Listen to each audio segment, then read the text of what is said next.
നമ്മൾ ഇന്നത്തെ വീഡിയോ പരിശോധിക്കുന്നത് നമ്മുടെ മൊബൈൽ ഫോണിൽ നമുക്കൊക്കെ റാം നോക്കിയിട്ടാണ് നമ്മൾ മൊബൈൽ ഫോൺ വാങ്ങുക. നമ്മുടെ മൊബൈൽ ഫോണിൻ്റെ സ്റ്റോറേജിക്ക് പുറമെ നമ്മൾ മൊബൈൽ ഫോണിൻ്റെ റാമും കൂടെ ചെക്ക് ചെയ്യും. അധിക മൊബൈൽ ഫോണും 2GB റാമും 4GB റാമും 8GB റാമും അങ്ങനെ തുടങ്ങിയിട്ട് ഒരുപാട് റാമുകളുള്ള മൊബൈൽ ഫോണുകൾ നമ്മൾ വാങ്ങും. ഈ റാം കൂടുന്നതുകൊണ്ട് നമ്മുടെ മൊബൈൽ ഫോണിൻ്റെ പെർഫോമൻസ് കൂടും എന്നുള്ളതാണ് ഈ റാം കൂടുന്ന മൊബൈൽ ഫോൺ വാങ്ങുന്നതുകൊണ്ടുള്ള കാരണം. നമ്മുടെ മൊബൈൽ ഫോണിൻ്റെ റേറ്റ് കണക്കാക്കുന്നതും മൊബൈൽ ഫോണിൻ്റെ റാമിനനുസരിച്ചാണ്. റാം കൂടുന്ന മൊബൈൽ ഫോണുകൾക്കും റേറ്റ് കൂടും. അപ്പോൾ നമ്മൾ ഇന്നത്തെ പരിശോധിക്കുന്നത് പല മൊബൈൽ ഫോണിലും നമുക്ക് ഓട്ടോമാറ്റിക്കായിട്ട് നമുക്കൊരു റാം നൽകും. പിന്നെ ചില മൊബൈൽ ഫോണുകൾ നമുക്കത് ആ റാം കൂട്ടാനുള്ള സൗകര്യമുണ്ട്.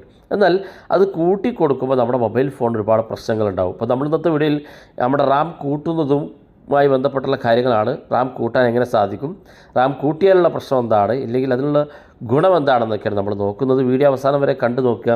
നിങ്ങളുടെ സുഹൃത്തുക്കൾ കൂടി മറക്കാതെ ഷെയർ ചെയ്ത് കൊടുക്കുക. അപ്പോൾ അതിനുവേണ്ടി ഞാനിവിടെ മൊബൈൽ ഫോണിൻ്റെ സെറ്റിങ്സ് ഓപ്പൺ ചെയ്യുകയാണ്. സെറ്റിങ്സ് ഓപ്പൺ ചെയ്ത് ഏറ്റവും മുകളിൽ റാം എന്ന് സെർച്ച് ചെയ്ത് കൊടുക്കുകയാണ്.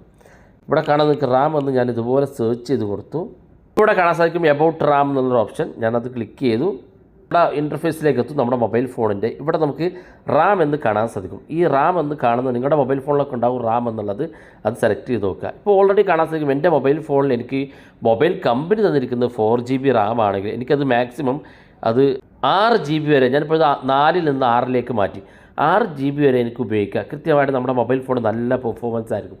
എന്നാൽ എനിക്കിവിടെ 8GB വരെ റാം കാണിക്കുന്നുണ്ട്. ഞാൻ 8GBയിലേക്ക് മാറ്റിയാൽ എനിക്ക് 8GB ഉപയോഗിക്കാൻ സാധിക്കും. പക്ഷേ ഇതുകൊണ്ടുള്ള പ്രശ്നം നമ്മുടെ മൊബൈൽ ഫോൺ പെട്ടെന്ന് ഹാങ് ആകും. കാരണം നമ്മുടെ മൊബൈൽ ഫോണിന് വേണ്ട ഏറ്റവും മികച്ച പെർഫോമൻസ് നൽകാൻ മൊബൈൽ കമ്പനി തന്നെ 4GB റാമാണ് സെറ്റ് ചെയ്തിരിക്കുന്നത്.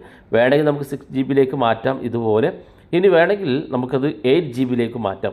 നമ്മുടെ മൊബൈൽ ഫോണ് നല്ല പെർഫോമൻസ് ആയിരിക്കും. കൂടെ ചില ഫീച്ചറുകൾ നമുക്കെപ്പോഴും വളരെ ഹാങ് ആയിട്ട് കാണും. കാരണം നമ്മുടെ മൊബൈൽ ഫോണിന് താങ്ങാവുന്നതിൻ്റെ ഏറെ കപ്പാസിറ്റി നമ്മൾ മൊബൈൽ ഫോണിന് കൊടുത്താൽ ഇത് നമുക്ക് ബുദ്ധിമുട്ടാകും. അപ്പോൾ അതുകൊണ്ട് തന്നെ മാക്സിമം വേണമെങ്കിൽ 6GB വരെ സെറ്റ് ചെയ്ത് വെക്കാവുന്നതാണ്. അപ്പോൾ ഇങ്ങനെ റാം കൂട്ടി നിൽക്കുന്ന ആളുകളുണ്ടെങ്കിൽ ശ്രദ്ധിക്കുക. നിങ്ങളുടെ മൊബൈൽ ഫോൺ മാക്സിമം വെക്കാവുന്ന ഇടത്ത് മാത്രം വെക്കുക. കൂടുതൽ റാമിലേക്ക് മാറ്റാതെ വെക്കുക. അപ്പം തീർച്ചയായിട്ടും നിങ്ങളുടെ മൊബൈൽ ഫോൺ ഹാങ് ആകാതെയും ഇത്തരം പ്രശ്നങ്ങളില്ലാതെ നിങ്ങളുടെ മൊബൈൽ ഫോൺ കൂടുതൽ കാലം ഉപയോഗിക്കാൻ നിങ്ങൾക്ക് സാധിക്കും. വീഡിയോ ഇഷ്ടപ്പെട്ടെങ്കിൽ നിങ്ങളുടെ സുഹൃത്തുക്കൾക്ക് മറക്കാതെ ഷെയർ ചെയ്ത് കൊടുക്കുക. ഇതുപോലുള്ള വ്യത്യസ്തമായ അറിവുകളുമായി നമുക്ക് അടുത്ത വീഡിയോയിൽ കാണാം.